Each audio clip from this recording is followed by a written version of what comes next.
होर्मुज में घिरा अमेरिका का 5वां बेड़ा, व्हाइट हाउस में आपातकाल मीटिंग।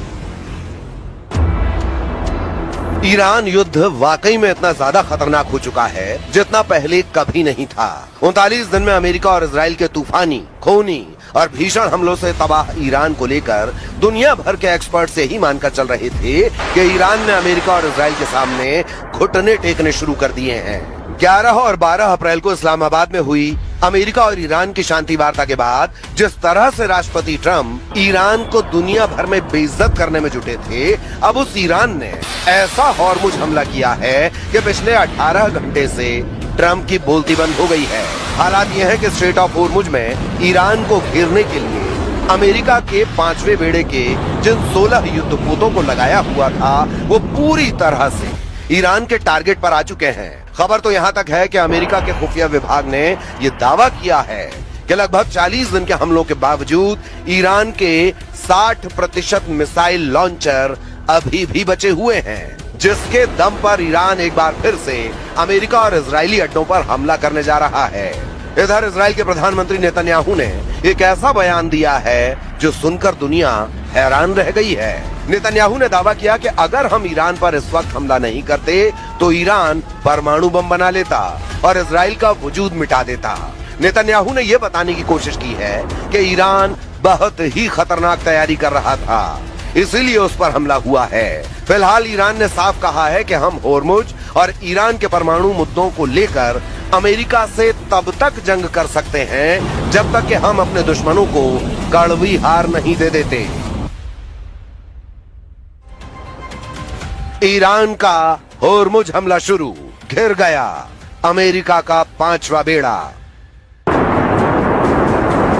ताजा रिपोर्ट्स के अनुसार ईरान की रिवोल्यूशनरी गार्ड यानी IRGC ने होर्मुज को फिर से पूरी तरह कंट्रोल में कर लिया है। ईरान ने धमकी देते हुए कहा कि जब तक अमेरिका ईरानी बंदरगाहों की नौसैनिक नाकेबंदी नहीं हटाता तब तक कोई भी जहाज यहाँ से गुजर नहीं पाएगा। इस वक्त अमेरिकी नौसेना के 5वें बेड़े ने ईरान के खिलाफ समंदर में 3 घेरे बना दिए हैं ताकि ईरान को घुटनों पर लाया जा सके। लेकिन ईरान ने अब ऐसा पलटवार किया है जिसकी कल्पना अमेरिका ने नहीं की थी।